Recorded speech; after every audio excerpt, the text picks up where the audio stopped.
Hi, I'm Joey Lott, and in this video I'd like to respond to an email I received asking me to comment on allowing versus indulging, and the reason being that I often speak of these things. I speak of allowing versus indulging. I don't usually pit them against one another in that way, but fair enough, that's implied. So it took me a second to understand what was intended when this person sent me this email, and but then once I understood, and it's actually I think a common misunderstanding that people have about what I intend, which I should be fair and put that the other way. It's apparently a common miscommunication on my part that leads to misunderstanding. So let me clarify. I speak favorably of allowing. I don't think, if you've watched any of my videos, there probably isn't much doubt about that. I'm a big fan of allowing, and the reason is simple: just that in my experience, I discovered that for many years I had been resisting my own experience. I had been fighting with my feelings and my emotions, the sensations, thoughts, and basically my life as it was. And whatever was happening, it was as if I was just saying, no, not this, no, not this, no, not this, something else, somewhere else, some other way. And what I discovered when I saw that, I should add that this was miserable. And if you've heard me tell any of my stories, you probably know, it's not hard to see. It was miserable. It was just absolutely miserable to live like that in this constant state of rejection of what's happening. And so I was in a sense forced to take a look, because of the degree of the misery. I was forced to take a look at what is it that I'm doing. It was an interesting way to start to look at it, because prior to that I'd been looking at it as I was pleading, I was begging to God, please God, help me. I'm miserable. Make this misery go away. Why am I always so unhappy, suffering so greatly? Why do I have so much anxiety? Why? Just make it go away.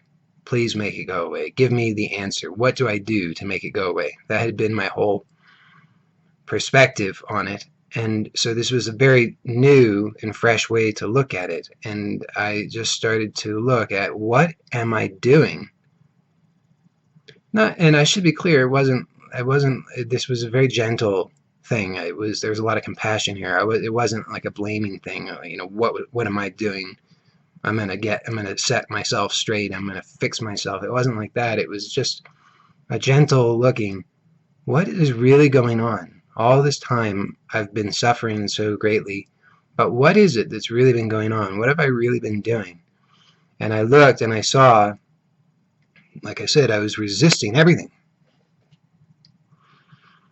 So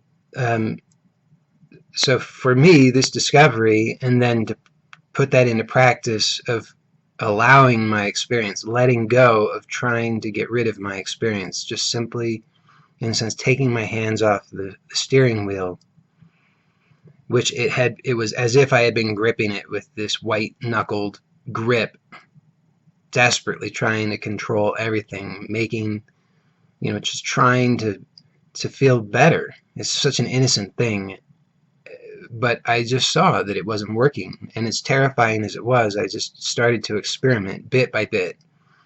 This wasn't an instant, overnight sort of thing. I mean, in a sense, there's an instantaneousness to it, but the insights didn't arrive instantaneously.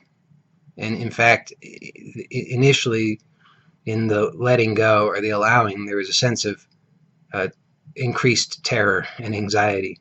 So that's why I think it's so important to approach it just bit by bit, without attempting to get through it or past it or over it or any of that sort of stuff that we usually do, just to be willing to just drop the attempt to control this, the insistence that I know how it should be and it shouldn't be like this.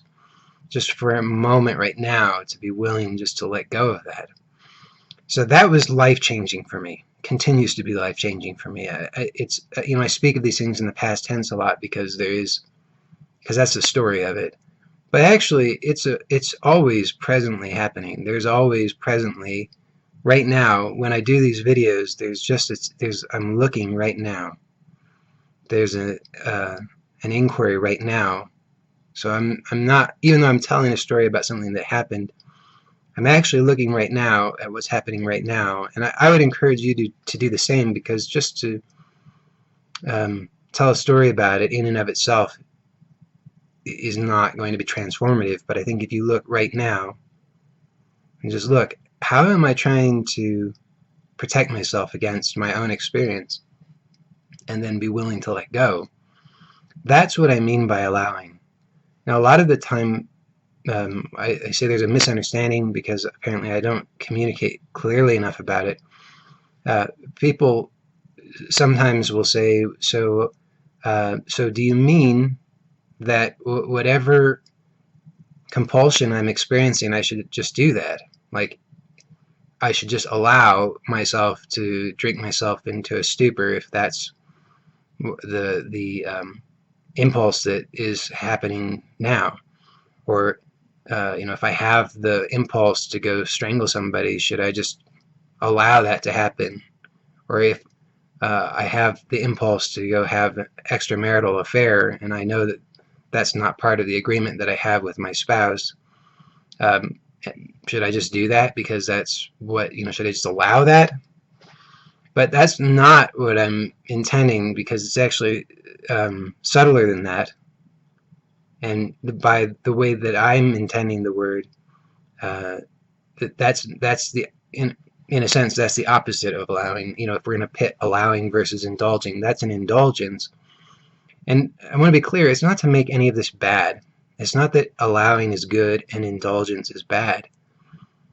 It's just that when I've found for myself in my life, and I think you'll probably find the same if you take a look for yourself, that indulging all of these impulses, these are conditioned impulses that are an attempt to escape from the unwanted experience, whatever that is. That's fear, or boredom, or anxiety, or depression, or angst, or whatever the case may be. We want to get away from that. We want to get rid of it. We want to protect ourselves from it. And so this impulse arises. And it's really a compulsion to escape from that. And so if I'm bored, the compulsion is I need entertainment. If I'm angry and in my relationship and I want to get rid of that, then the compulsion may be to have the extramarital affair, or to go get drunk, or drive fast, or whatever. And again, it's not that these things, I'm not saying that they're bad. I'm not saying that people who do them are bad people. I'm not saying that they're wrong. I'm not making those judgments. I'm just saying that it's been my observation that they're painful, and that they actually further the suffering. We want to feel better, and that's natural. But what we turn to out of habit, because just so innocently we don't know any better, and because we're terrified of looking in the other direction, we turn to these habits which provide us a temporary fix. So I'm feeling bad, I can go do this behavior, and then I have a temporary sense of relief. But of course, we can see the pattern if we're really honest in our lives. At least I can for myself. When I've done those things, which are the indulgence, so that's not allowing. That's an indulgence in an attempt to get rid of what I'm not allowing, which is the experience that's here, that's really intimate, just the experience of my own self that may be presenting as anger, frustration, irritation, boredom, anxiety, uncomfortable feelings, whatever. I want to get rid of that, so I'm rejecting that by indulging the compulsion to do something in an attempt to escape it. So how can you know the difference? I mean, it just comes down to honesty with yourself, and you just tell the truth. And the easiest way that I know of to do that is just to pause for a moment and take a look at, how am I resisting this? There's a felt sense of resistance. This has been my experience. And so just take a look. Is there a felt sense of resistance? Is there a felt sense of, no, not this? A felt sense of, I've got to get rid of whatever's happening. And it seems almost reflexive that we have boredom, and it seems almost as though there's no choice in the matter. We just must get rid of the boredom. We must indulge the compulsion. We must get rid of the anger, fear, sadness, frustration, anxiety, all of these things. It seems as though, sometimes people say, what are you talking about? Of course these are bad. Of course I can't bear to have these things. And they'll say, if you say that it's possible to allow these things, then you've never actually experienced any of these things that you talk about. And the caveat is that it's possible that's true. It's possible that what I suggest is not applicable to you and your life and your circumstances, and maybe the horror of your life is 1,000,000 times greater than the horror of my life has ever been. But it's also possible that you're mistaken. We can never know that. We could argue it forever, but we'd never know. So all I would do is encourage you just to be willing to take a look, consider the possibility that you don't know either. You don't know any more than I do whether your horror of your life is worse or better than mine. And that is also another strategy, attempting to escape from the discomfort of being who you are, what you are right now. And that includes all the things that I've been listing off: the anger, the frustration, disappointment, fear, boredom, anxiety, all of that stuff that we just almost reflexively want to get rid of. But what I'm saying is that there actually is a choice. And I know that sometimes, I've argued that both ways, and I know that can be frustrating, and people want to know, is there a choice, is there not a choice? But I would say, don't think about it. Just take a look and see in your actual experience. Right now, is there a choice? We could analyze, whether this is actually a choice, whether there's volition involved, but we can see that it is actually possible. You can test this out right now. You make a fist. Just do it. I mean, don't just imagine it. Actually do it if you're capable of doing this. Make a fist. And now let it go. Now, we could argue whether there's volition involved, but the reality is that you do seem capable of doing it. And in the same way, I believe that you are capable right now of just taking a look at your actual experience right now, seeing where there is resistance to your own experience, where there's a denial or a rejection of, no, not this feeling, not this emotion. And it's so fast, and it's so deeply conditioned, and it's so invisible to us that without sufficient attention to it or awareness of it, we will continue on autopilot for the rest of our lives, desperately trying to avoid these experiences by indulging, not allowing. But when I'm talking about allowing, it's to take a look at what is happening right now. How am I resisting this? And can I let that go? Not get rid of it. There's a difference there too. It's not let go to get rid of. It's like let go, like you're gripping the steering wheel and then just let go. You see, the terror of your life may still be there. You're in the car, it's out of control, it's going to crash, you've gone off the cliff, whatever, and the terror is still there, whether you're gripping the steering wheel or not. But what I'm suggesting is just let go. and find out what changes. Because we're terrified usually that by letting go of that steering wheel, that metaphorical steering wheel, that what's going to happen is something worse. And I will admit to you that initially it may even feel worse. So I would also caution you, maybe don't let go of the steering wheel altogether. Maybe just loosen the grip a little bit. But I do believe that if you just take a look and you see how I'm holding on, how I'm gripping, how I'm resisting life, how I'm trying to manage everything so that I don't have to have these feelings and emotions that I don't want,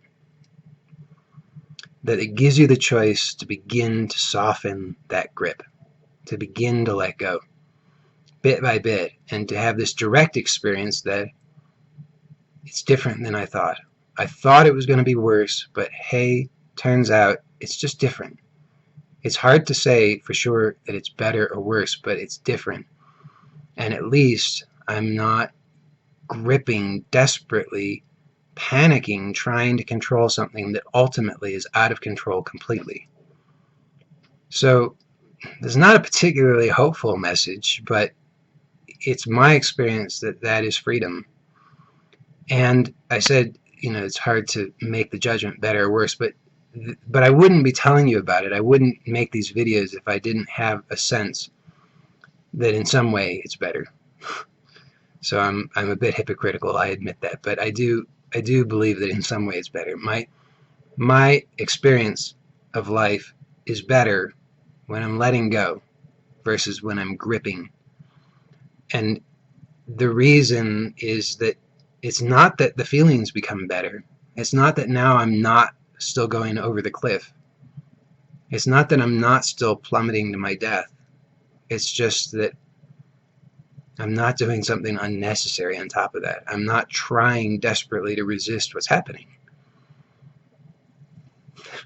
So I know it's kind of a bizarre message. It's not the kind of thing that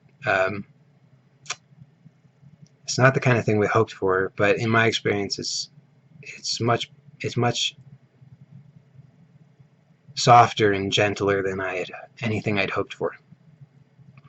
If this video has been helpful to you, or if you've enjoyed it, then please like my Facebook page if you're watching it there, and if you're watching this on YouTube, please subscribe to my channel.